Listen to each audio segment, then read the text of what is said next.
Hello everyone, welcome हमारे channel Bihar BPSC में। हम आपके लिए लगातार आपके एग्ज़ाम के कंटेंट आपके लिए हम लोड कर रहे हैं अपने चैनल पे, लेकिन आप लोगों का सपोर्ट बिल्कुल कम हो रहा है। आप लोग वीडियो देखते हैं तो सब्सक्राइब नहीं करते हैं, शेयर नहीं करते हैं और बहुत कम लोगों तक इसका रीच हो पा रहा है। तो आपके लिए कोई इतना मेहनत कर रहा है और आप लाइक भी ना करें, सब्सक्राइब भी ना करें, शेयर भी नहीं करें, तो एक तरह से देखिए ये बेईमानी है।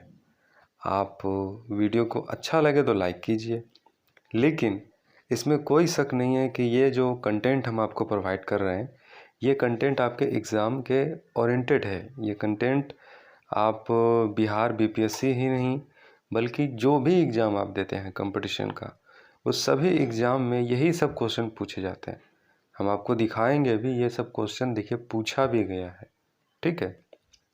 तो वीडियो बिल्कुल एग्ज़ाम ओरिएंटेड है, फॉलो करते हैं आपको परीक्षा में आपको फ़ायदा देगा। कम से कम सब्सक्राइब कीजिए, ठीक है, शेयर कीजिए लोगों को, तब लगातार आपको जो है ये वीडियो जो है प्रोवाइड हो और आप हमसे जुड़े और हम सब मिल कर के जो है जो परीक्षा का टारगेट है उसको अचीव करें, ठीक है। तो देखिए पहला क्वेश्चन है, इतिहास के तहत अध्ययन किया जाता है।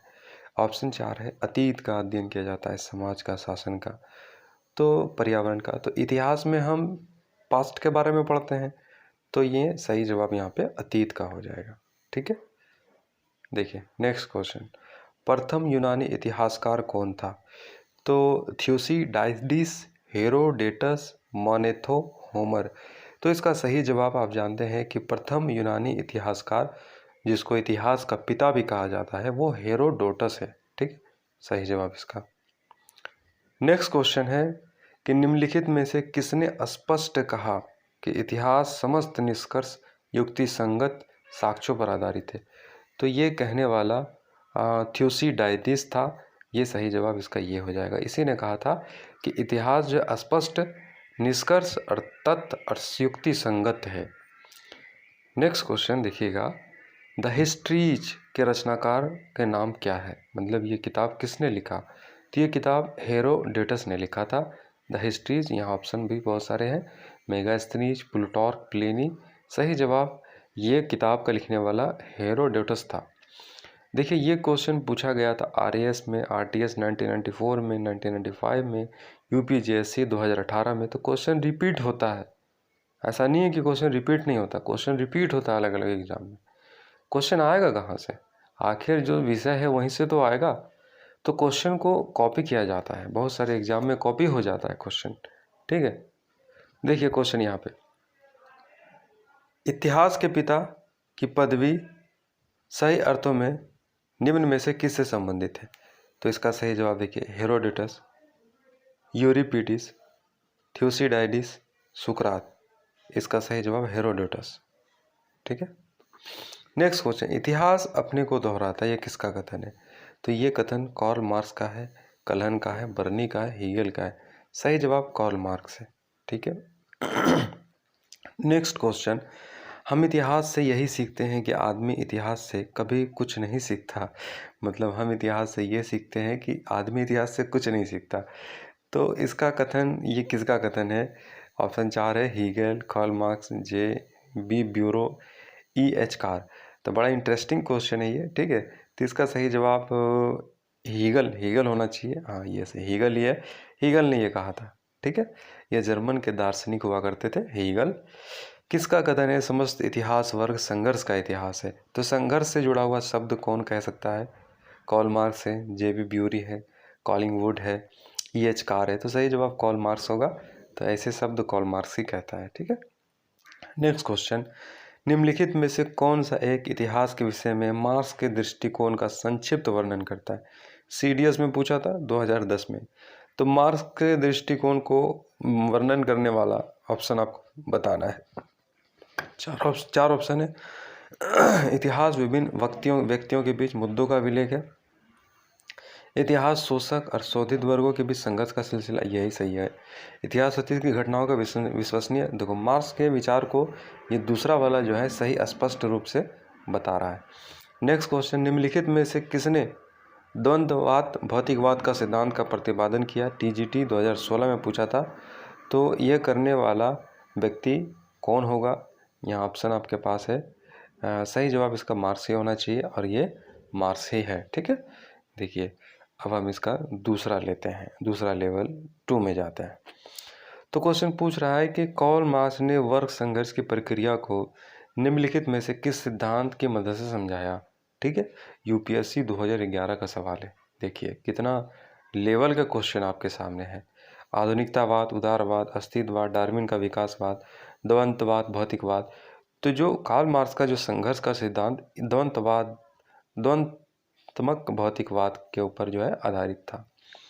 नेक्स्ट क्वेश्चन, इतिहास विगत की राजधानी, ये किसका कथन है? यानी कि विगत की राजधानी जो गुजर चुका है उसकी जो है कहानी है। तो ये कहने वाला स्टब्स, सीले, ट्रेविलियन। तो ये सही जवाब ट्रेविलियन होना चाहिए, गलत भी हो सकता है। ठीक है, तो गलत हो गया। इसका सही जवाब सीले है। सीले ने कहा है कि इतिहास विगत की राजनीति है, यानी कि आने वाले टाइम में जो चीज़ें हैं वो इतिहास से देख कर ही लोग करते हैं। ठीक है, क्वेश्चन पूछ रहा है ओक्साट सुमेलित करना है, सूची 1 को सूची 2 से सुमेलित करना है। ठीक है, तो ये क्वेश्चन भी पूछा गया था नेट जेआरएफ 2013 में। ओक्साट, ट्रेविलियन, कॉलिंगवुड, ब्योरी इतिहास की परिभाषा किससे जो है मैच खा रही है?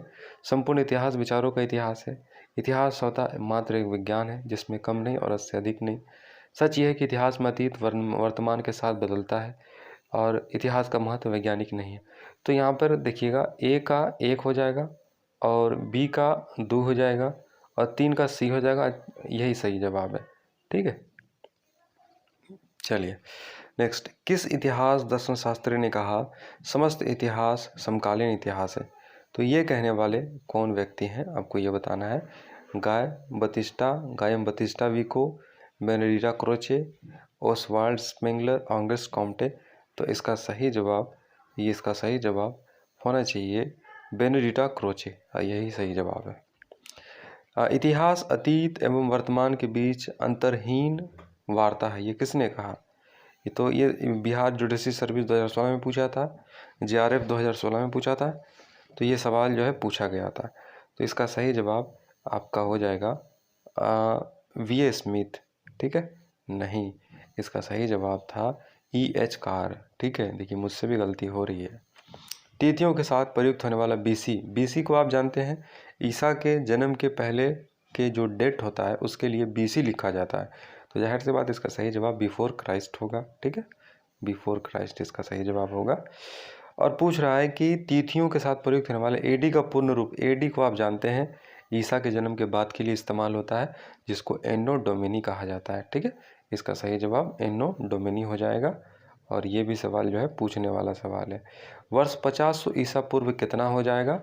वर्ष 50 ईसा पूर्व कितना हो जाएगा? ये 150 ईसा पूर्व के बाद आता है या पहले आता है या के बाद आता है या देखिए पहले क्लिक हो गया। सही जवाब इसका बाद आता है। ठीक है, इसका सही जवाब 150 ईसा पूर्व के बाद आता है। 50 ईसा पूर्व, 150 ईसा पूर्व के बाद आता है। ठीक है, वर्ष 2015 ईस्वी किस शताब्दी में आता है? 2015 किस शताब्दी में आता है? देखिएगा 1015 किस शताब्दी में? तो 11वीं शताब्दी ईस्वी में आता है। ठीक है, सही जवाब इसका ये हो गया। नेक्स्ट क्वेश्चन सुमेलित करने का है, विक्रम संवत, शक संवत, गुप्त संवत, कली संवत। तो इसको आपको संवत को जो है मैच करना है।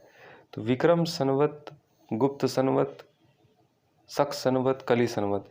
तो इसका सही जवाब देखिएगा, इसका सही जवाब 4 है। ठीक है, ए का 4 हो जाएगा, यानी कि विक्रम संवत जो है 58 ईसा पूर्व है और बी का 3 हो जाएगा, यानी कि शक संवत जो है 78 ईसा पूर्व है, 78 ईस्वी है और सी का 2 हो जाएगा, यानी कि गुप्त संवत जो है 320 ईस्वी है और डी का 1 हो जाएगा।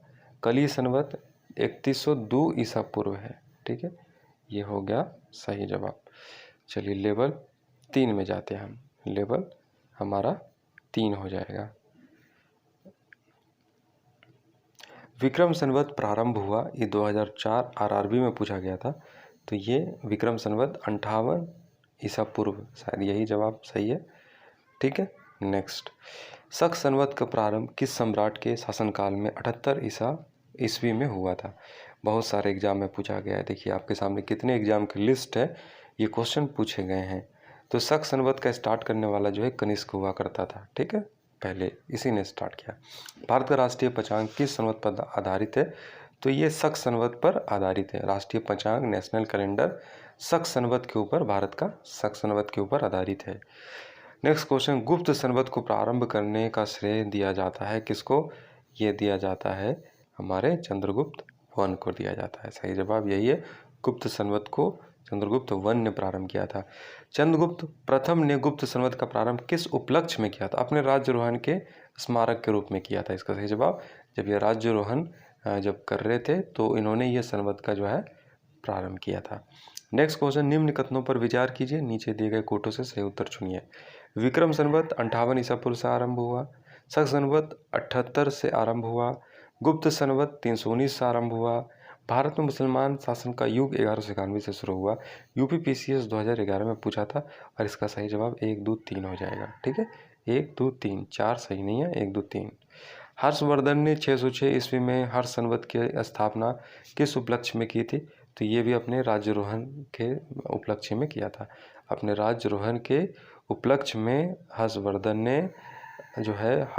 ने हर्ष संवत की स्थापना की थी 606 में। यानी कि अब से इस तरह के जो संवत का जो इस्तेमाल किया जाता है इसलिए कि अब उनको ये बताना होता है दुनिया को या फिर अपने कंट्री को, अपने देश को, वासियों को, अपने प्रजा को कि अब से हमारा स्वर्णिम युग स्टार्ट होने वाला है, हमारी राज्यारोहण हो गई है, अब जो दौर चलेगा वो स्वर्णिम दौर चलेगा, वो खुशियों का दौर चलेगा। इस तरीके से जो है वो संवत जारी कर देते थे।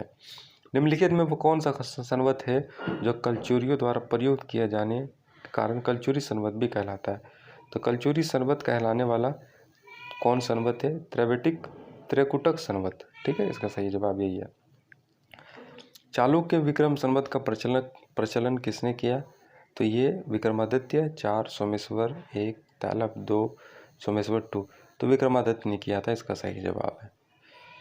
ठीक है, नेक्स्ट क्वेश्चन हमारा, निम्नलिखित में से किसे एक नए संवत चलाने का यश प्राप्त है? यूपीपीसीएस 1999 पूछा था, तो ये हमारे कौन हो गए? लक्ष्मण सेन हो गए, इन्होंने एक संवत चलाया था। ठीक है, अब हम नेक्स्ट क्वेश्चन देखेंगे लेवल 4 का। ठीक है, निम्नलिखित में कौन सा वर्ष दिसंबर 2009 में शक संवत का वर्ष होगा? तो शक संवत का वर्ष जो होगा वो कौन सा होगा? ये 1931 होगा, इसका सही जवाब। ठीक है, 2009 में शक संवत का वर्ष 2009 में शक संवत का वर्ष कितना था? 1931 था। विक्रमी संवत 2070 को ईस्वी संवत में रूपांतरित करने पर मान्य होगा।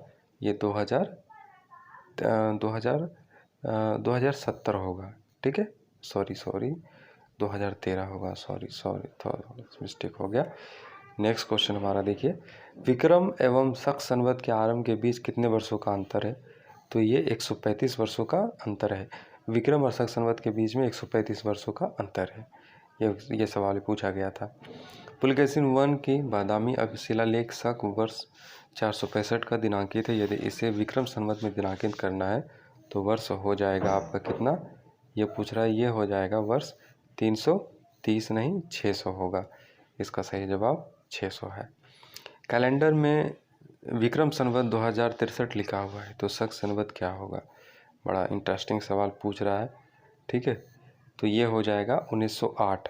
ठीक है, लेकिन मैं गलत हूँ, 1928 होगा। सही जवाब इसका 1928 होगा।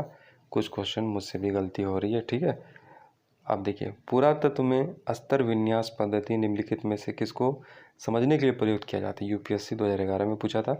पुरातत्व में स्तर विन्यास, स्ट्रेटिग्राफी, जिसको लेयर बाय लेयर हम इतिहास को जब किसी जगह पर खुदाई करते हैं तो पहले लेयर बाय लेयर करते हैं ताकि हमें इतिहास के बाकी फेज के बारे में पता चले। तो किसको समझने के लिए प्रयुक्त की जाती है? ठीक है, भौतिक अवशेष के क्रमिक निक्षेप, बस्ती निवासियों के शारीरिक लक्षण, दुधारू पशुओं के, तो इसका हो जाएगा भौतिक अवशेषों के क्रमिक निक्षेप हो जाएगा। ठीक है, सही जवाब। 2011 में पूछा था यूपीएससी में। कार्बन 14 निधि विकास किया गया, मतलब किसने किया है, ठीक है। कार्बन 14 तिथि निर्धारण पद्धति का विकास किया किसने, तो यहाँ पे थोड़ा मुश्किल सवाल है। हेरोडोटस